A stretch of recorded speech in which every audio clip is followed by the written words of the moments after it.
On today's episode, we have a few cool new things we're doing. First, we're recording both audio and video, and we're going to be talking about the difference between pressure and stress.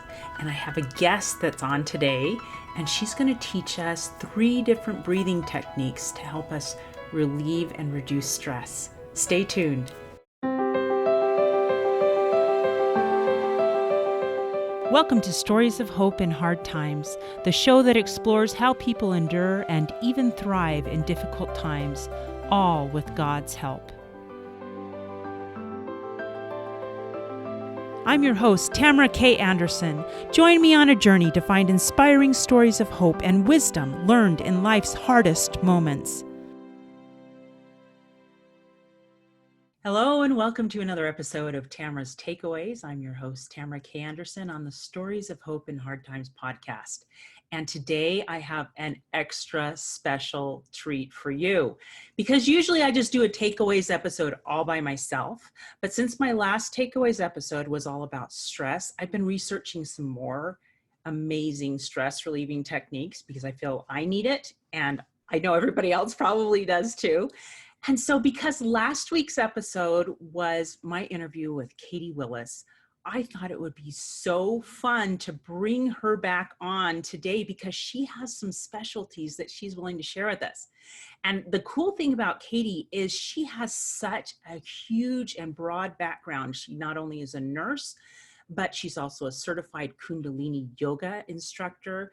She's a certified practitioner in quantum neuro reset therapy.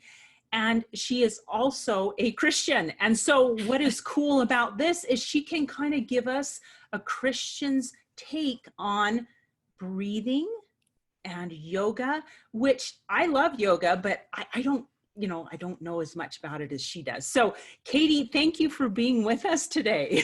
Again. Thank you so much for having me. And wow, what a warm welcome. Well, this is so fun. Now, in our interview last week, you talked about how yoga became a way for you to kind of help begin the healing process from the stressors caused by the addiction and the betrayal trauma from your husband's addiction to pornography. How did you find yoga to begin with? I love the way that you introduced this episode, because as yoga came across my path from multiple people in my life who I trusted, it was at a time in my life where I'm like, really? Yoga? Like, that's so weird. And so, I just want to validate that as Christians, especially, that's out of the box. And especially at the time when I found it 8 years ago, Mm-hmm. it was not as well known and as well accepted in the West. And Mm-hmm. so as I heard about it from multiple people, I'm like, okay, this keeps coming across my path for a reason. So I finally sat down, tried to do what research I could. I couldn't necessarily find anything like, amazing like you can now because of the studies that have been released in recent years. But I Mm-hmm. couldn't find anything that, made it seem like I shouldn't do it. And so Mm-hmm. then as I prayed about it, studied it out, it felt like worth at least trying. So I hopped on Amazon. I ordered a DVD set. I popped it in. And at that point, Mark was working 3 jobs, full-time, part-time, Oh. on call. So I'd have a couple hours every night between putting the kids to bed and before he came home. So that was when I would do my self-care routine. And I remember that first night, I'm like, I don't know what the heck this was. Like, it was kind of weird, but I felt amazing, like physically and mentally, emotionally. I just felt so clear. And so the next night I popped another DVD in and Mm-hmm. kept moving. And so, as I said, it's now been 8 years that I've kept up a daily yoga practice almost every day. Mm-hmm. And I finally realized, as again, the research has been catching up. At the time, I had no idea the gem that had crossed my path, Mm-hmm. But with more and more research, I realized what I was doing and why it was so effective for what I was going through. And I realized that I couldn't not teach other people. And so I've spent the past few years literally traveling all over the country, hoping to gather in the best of everything, because I want people to have these tools that I've learned from personal experience, my own body, my own mind, my own walk with God and my Savior. These are impressive, impressive tools. Kundalini yoga is the science of awareness. And so And it that's a is big word helping now, us. isn't it? Yeah, there you go. To be more intentional and on purpose and conscious of what our body is doing, how it's talking to us, our mind. And again, I love that intro, because for me, I've learned that yoga is helping me also spiritually to be more intentional about abiding in Jesus Christ from moment to moment and seeing God in my life. I'm more aware spiritually, I feel like, because of this yoga practice. That is so cool. So let me ask you this. We live in a time when our stress level seems to be extremely high. There's a lot of stuff just blowing up, not only in our nation, but all around the world. We were talking before this episode started about the difference between pressure and stress. Would you mind sharing your thoughts on that? Mm-hmm. So I feel like stress gets a bad rep, right? Yes, Especially it in the does. West, you're you're going to die of stress, and rightfully so. But the way that I would define the difference between pressure and stress is me, where I am at in that moment. If I have enough of a reserve, and or I'm able to adapt and adjust and shift into low gear when something's coming up, Mm-hmm. I am able to rise to meet that pressure, and it stays pressure. But when I am too depleted, and or I'm so up in my head, I'm not here in my body, I'm not here in this present moment, so I'm having a hard time adapting to what's happening, those things that are out of my control, right? Yes, Then like I'm going to be stressed virus. out, right? And so many million things going on right now, right? Mm-hmm. So I guess for me, that's important to differentiate, because pressure is not, quote, bad. Mm-hmm. It's a huge part of living on this planet, right? Yes, it is. It is what allows us to grow and become stronger physically. You think when you're exercising and working certain muscles, it's not necessarily bad mentally, emotionally, spiritually. Mm-hmm. But when we get to that point where it's becoming stress, I think of like a bank account, right? We have to have more in our checking balance than we're withdrawing, or else we're going to get in trouble. With Yes. our bank account, we're going to get in trouble with our physical health, our mental health. Spiritually, we're not going to have the same experience. So it's not that situation or that thing is changing. It's where we're at in that moment, and whether or not we're able to rise to that stress and have the capacity to hold that. So I feel like yoga in these terms helps us in two big ways, and we're going to hit on both. Great. Let's do it. So we'll hit on this first one in just a moment as we wrap up this discussion here in Segue. But yoga can help us to increase that reserve that we have. And it's also helping us to be more present and tuned in, to kind of shift gears like we were talking about.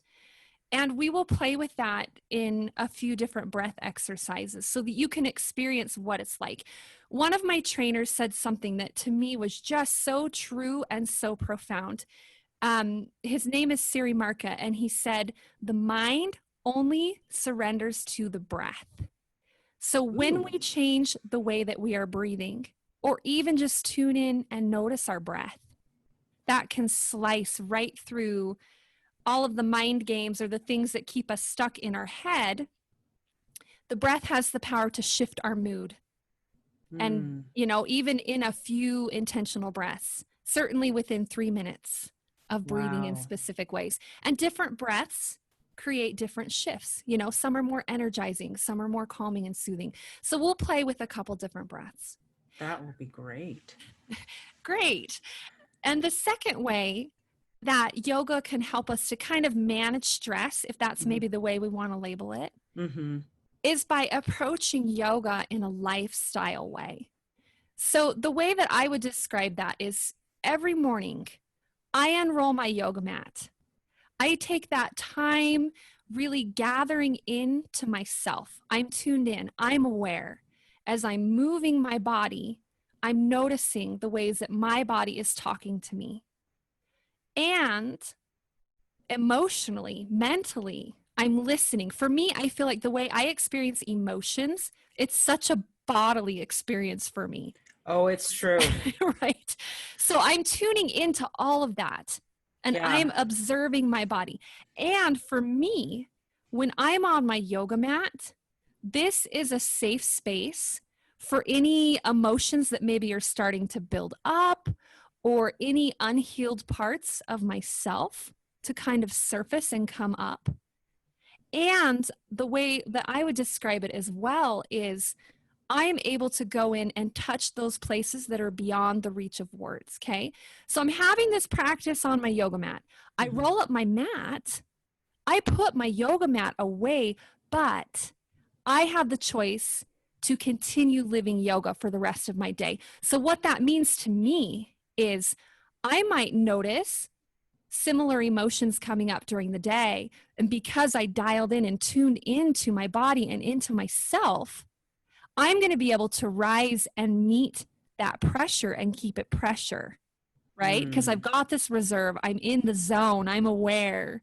Or when I see similar patterns coming up in my day, maybe as I'm interacting with somebody else, because I had a similar interaction with myself or my body on my yoga mat, that's able to stay pressure rather than become stress. Now, I think as Christians, we might be able to relate with this even more than we might initially think, because isn't it the same pattern as we have our daily time with God? For me, that means I'm opening my scriptures, I'm on my knees praying. I also include my journal time. That is, I'm anticipating my day. I'm working that out with God. That helps me to hear him. And even though I roll up my yoga mat, even though I shut my scriptures, I get up off my knees, because I've taken that time to put on my spiritual armor and to tune my frequency to God, I'm able to then turn for the rest of my day and abide in Jesus Christ from moment to moment and see God in my life. Even, peanut butter sandwiches. Here I homeschool my 4 kids again, peanut butter sandwiches and laundry. And all of these moments are different because of that time that I'm taking. So for me, if you haven't caught, every day I'm spending time in yoga, meditation, time with God, because that's dialing me into a different awareness of my body, of my mind, of things of the spirit, than if I'm not incorporating it in a lifestyle way. Ooh, that is perfect. I couldn't have introduced today's episode any better than you just did. This is perfect.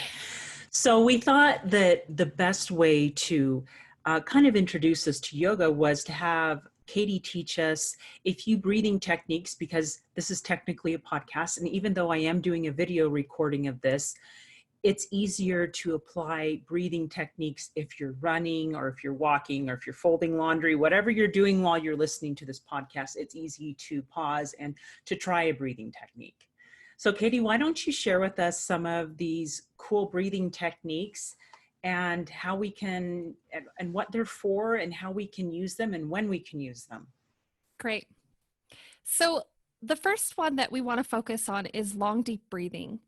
And there is a key point here that with compassion, with love, with gentleness, some of us actually breathe backwards. And I'll explain what I mean by that in just a moment. But learning to breathe correctly and deeply is such a huge game changer to us. There is so much oxygen that's available, and we have such a huge lung capacity. But because of life experiences that we may have been through, the trauma here, as we talked about in the previous episode, or maybe we tend towards anxiety. Again, there is such a huge connection between our mental, emotional health, our mood, and our breath. So this is a huge game changer. I would invite you, if you are in a place where it's possible and where you feel comfortable, to maybe consider coming to a lying down posture. Ideally, maybe the back, if that's uncomfortable, or if we are pregnant, we would roll over to our left side. If we are not in a place where we can lay down, then go ahead finding a comfortable seated posture. The reason why I prefer to teach beginners breath by laying on their back is because we have a different experience with gravity when we're laying down. Specifically, as we're sitting, even just in a simple seated posture, we're having to engage the muscles of our core. Versus when we're laying down, we're able to relax those muscles a little bit easier. So I feel like it's easier to really tune in and notice the sensation that we'll be playing with here if we're laying down. Again, do the best that we can. And if we need to sit up for now, because maybe we're in the office and we're watching this or something, we can always come back, and do it later, either together or maybe even from this discussion, you're ready to do it on your own. Okay. There are 3 different parts that we'll be playing with. We're going to isolate each one of them, and then we'll put them all together. And that is what makes a long, deep breath. So we might place our hands on our abdomen. This works if we're sitting or laying. And we have a muscle called the diaphragm. It's our primary breathing muscle. And I picture it's like a trampoline. I jump on the trampoline with my kids all the time. When we jump down, the trampoline goes down, right? And then when we bounce up and we're up in the air, then that trampoline comes up. And our diaphragm is a dome-shaped muscle. And so as we inhale and we're drawing air into the lungs, that diaphragm drops, which kind of displaces the organs in our abdomen. So our tummy, if we're laying on our back, should come up towards the ceiling. If we're sitting up, or we're laying on our side, we should feel it coming out away from the core of our body. And then as we exhale, we intentionally scoop that abdomen up and in towards the spine. And if we notice here that we're breathing backwards, this is what we mean. Some people inhale and their tummy caves in, and they exhale and it puffs out. And what I found in working with students who are observing that is if we really, really focus on that exhale and intentionally scooping up, if we get a full, complete exhale, then the lungs work like a vacuum. So then as we inhale, we're going to draw in more air, which will be more likely to activate this diaphragm and extend it down low so that the tummy comes out. So again, we don't need to become frustrated if we're observing that we're breathing backwards. It can be something that we work on over time. But if we're breathing backwards, we can learn to breathe correctly, okay? So that's key number 1 is we're inhaling, our abdomen, our tummy's coming up or out. Exhaling, we're scooping up in towards the spine. Now, we talked about the 3 different parts to this long, deep breathing. Let's see if we can kind of isolate this abdominal area and doing our best to keep the chest as still as we possibly can. Let's maybe take a breath or 2, really focusing on it going down deep, inhaling and exhaling in and out of the nose. That tummy's expanding out on the inhale, exhaling, scooping up and in. All right. And let's see if we can bring stillness now to that tummy area. I really like for this next area to hug myself. So I'm placing my right hand on my left ribs, my left hand on my right ribs. Let's see if we can focus on breathing here in the rib area. For me, I experience sensation that feels like I'm getting wide. I'm breathing out left to right. As I inhale, again, this is proper breathing. Inhale and it expands out sideways. Exhale, and I'm seeing if I can bring those bottom ribs towards touching. And again, we might notice backwards breathing here as well. But as we inhale, we're having expansion in the side body. Exhaling, and we're bringing ribs towards the center of our body. And as we're ready, bringing stillness to this area. And the last area that we will play with briefly is the upper chest. For me, I experience sensation kind of in my armpit area. Some people experience sensation in their upper back. It's our clavicle bones. It's that last little part of our lungs that we kind of top off on a full breath.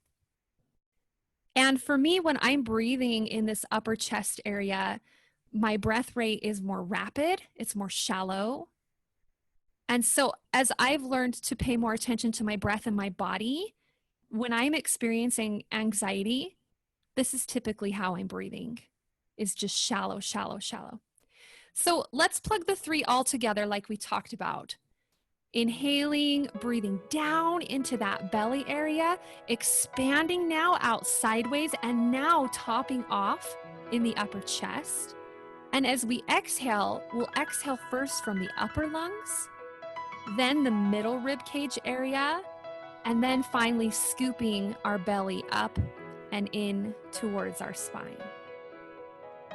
So taking a few breaths here, going at our own pace, we will inhale, fill up belly, fill up the rib cage area, finally topping off upper chest, and exhaling from the top, ribs moving towards the middle of our body, and abdomen scooping up and in.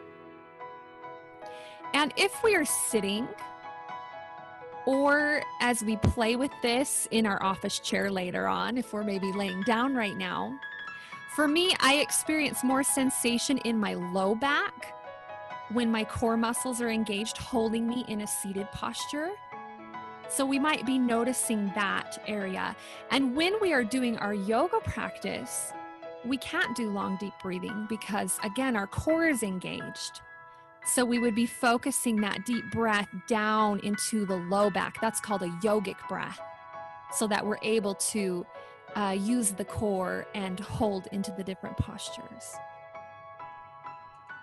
So any questions on that, Tamara? I don't know if you were breathing while I was talking. I was trying to do the deep breathing and I'm getting better at it. I happen to do, Katy has this free breathing course that we'll have to put links to in the show notes that I did just earlier today. So I've been practicing my breathing today, Katy. You'd be very proud of me. Oh, I am so proud. And can I say something that I feel like this Christian audience may super be interested in is this 2-hour course that you were mentioning is not only breath, but it's also what we call in yoga prana, which is the life force, the energy, and then grace. I'm not going to spoil how here on this episode, but I would invite you to go check that out and see my thoughts on how our breath relates to grace. That's awesome. It does. It's pretty cool. Thank you. So long, deep breathing is breath number 1 that you're going to teach us. What's the next one? So if it's okay, let me back up. Long, deep breathing, obviously we can do anywhere. Mm-hmm. And I wish this was live so that I could interact with you and hear, your audience, what you experienced in even just a few breaths of breathing down to your full capacity. I will tell you that I know I sometimes carry a lot of my stress and anxiety kind of in that middle chest area, right? Kind of where my diaphragm is. And I noticed when I started your breathing class this morning that I kind of had that stress right there. It was just kind of a big ball of stress in the middle of my chest. And as I did the breathing exercises and just kind of filled my lungs, that dissipated. And so it's interesting that simply breathing can take that stress and just, it releases it. Yeah. And isn't it funny? It's so simple. Like this is the least expensive tool, the most simple tool anybody's probably going to hand you for stress relief. Yet it's one of the most potent and powerful. As you were talking, it reminded me of where I work with a vast majority of my yoga students have struggled with trauma and or addiction. And it's interesting when I've worked with students with breath and with their permission, when they've been struggling to kind of isolate and locate these parts of their bodies, placing my hands on their tummy and kind of pushing and giving a little bit of resistance. It's sad and it's mind-blowing how detached we can be from our bodies. And that's how we're coping, is holding that knot right there, right? Because if the breath touches that, we might fall apart, right? And so it can be such a new sensation. I know it was for me, where I've spent most of my life living in my head. My breath has been reflective of that. It's been shallow. It's been rapid. And so thank you for sharing that. I really appreciate that. Should we build on this breath? Yes, and please. offer our next one? Okay. This next one, we will continue to breathe in and out of the nose. We'll continue in that pattern of inhaling abdomen and then expanding out the side through the ribs and then topping off in the clavicles. But we're going to add one thing. This is really trippy and cool. One of our nostrils is heating and the other nostril is cooling. Ooh. And I know that you're playing with it right now as you're listening. I love when I teach kids yoga, like they are not ashamed to like immediately plug one nostril and breathe and then the other. So it's not only like physically heating and physically cooling, but it's also mentally, emotionally cooling or heating.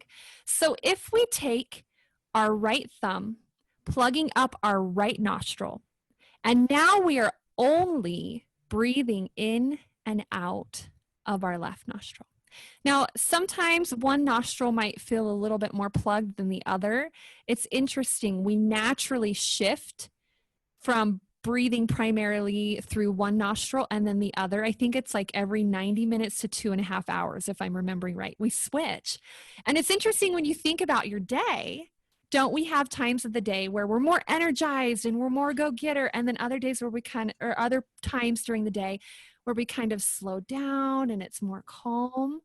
So if you experience that left nostril feeling a little stuffy, it might be because we are not primarily breathing through that one. So just would invite you, again, to be patient. Don't panic. I can't remember which rib. I should have looked it up. I can't remember if it's rubbing that floating rib, those ribs that aren't attached to the sternum, on the same side as the nostril or the opposite side. But as you breathe, if you feel like it's stuffy, try rubbing those ribs and it will help it to switch so that you're primarily breathing through the left nostril. So closing the eyes. So left nostril is energizing. You're the opposite. Left, thank you for clarifying, is cooling. It's left, okay. Calming and soothing. Right side would be for like, oh my gosh, I keep procrastinating. I need to get some oomph, Or in the winter, you can wake up and do right nostril breathing. Thank you for clarifying that. So just clarifying, nostril breathing can be plugging one nostril, breathing in and out through that one, or you can rotate breathing in through one and breathing out through the other and rotate back and forth. Katy, let's practice this nostril breathing. Closing the eyes if that feels safe, or softening the gaze if eyes remain open. And we might choose to focus our gaze at that point just up from the bridge of the nose between the eyebrows. We call that in yoga the brow point. And for me, I really like to anchor my pointer finger and my middle finger on that brow point. Another option would be to just extend our forefinger straight up like an antenna. And inhaling through our nose, filling that abdomen area, now filling up the ribs, and then upper lungs. And as we're ready, going at our own pace, exhaling upper, bringing ribs towards touch, scooping abdomen up and in. I'm not going to plug my left nostril so that I can have a different instructor voice. Okay, so this would be, if you haven't caught, a great breath to help us to calm down, to help us to connect with ourselves, to come back. That point there, that brow point, for me, I feel like it really helps me to tune in to my body, and adding that pressure with my fingers really helps. I don't know if I dare advocate this. Sometimes when I'm driving, I'll do this. Again, I've got 4 kids in the back of my minivan, you know? So if you I'm plug in a place, one nostril and then breathe. Yep. When I can safely drive one-handed, sometimes I'm doing, nostril breathing because I need that. But I love, Tamara, that you pointed out that as you started to do the breath class, you noticed that energy kind of there around your diaphragm, because there's a third breath that I wanted to bring into this context, and you're describing it exactly where I wanted to go, because sometimes we're stressed out because we've got some oomph that we've got to get out, Mm-hmm. Mm-hmm. No, it's true. Yeah. So when I'm teaching a kids yoga class, that means we're doing lion's breath, or we're doing gorilla breath. We're beating our upper ribs, and that's the same reason why I sing opera to my kids instead of yell at them, is because sometimes I've got to get that oomph out.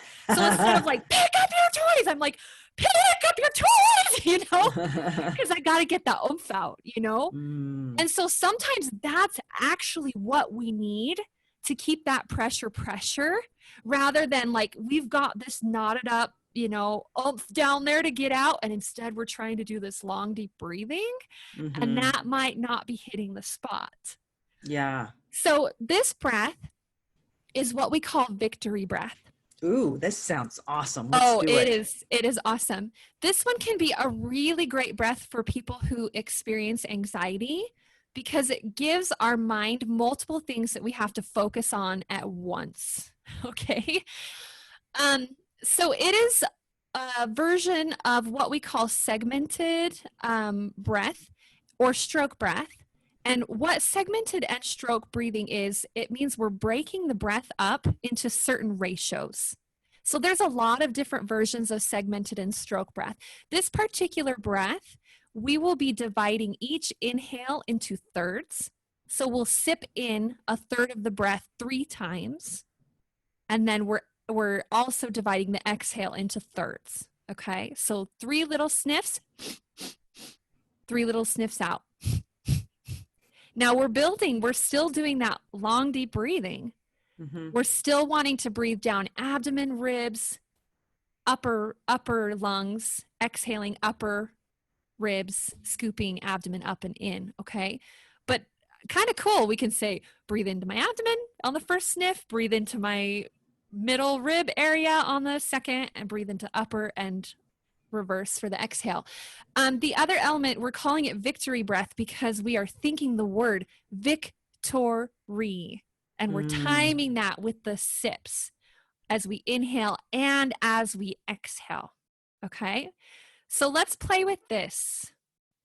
Closing the eyes again if that feels safe. Softening the gaze if eyes remain open.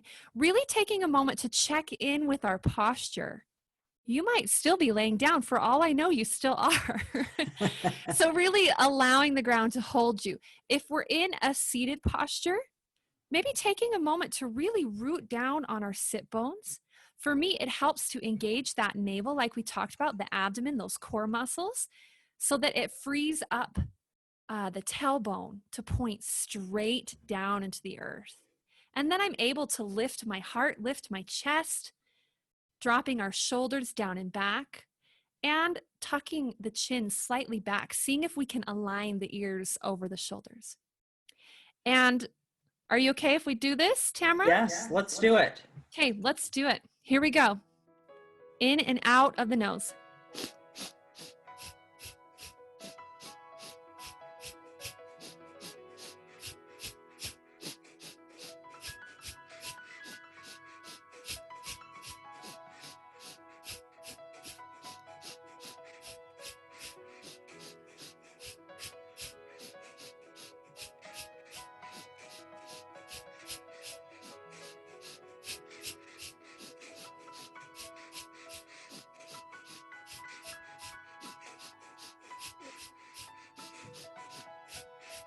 As we're ready, inhaling, and we might choose to hold the breath on the inhale for just a moment. And as we're ready, exhaling, opening the eyes. You can probably, hopefully, tune in and tell my body feels totally different after that breath. I'm experiencing quite a bit of sensation in my chest area, in my abdomen area. Mentally, emotionally, I feel a lot more energized.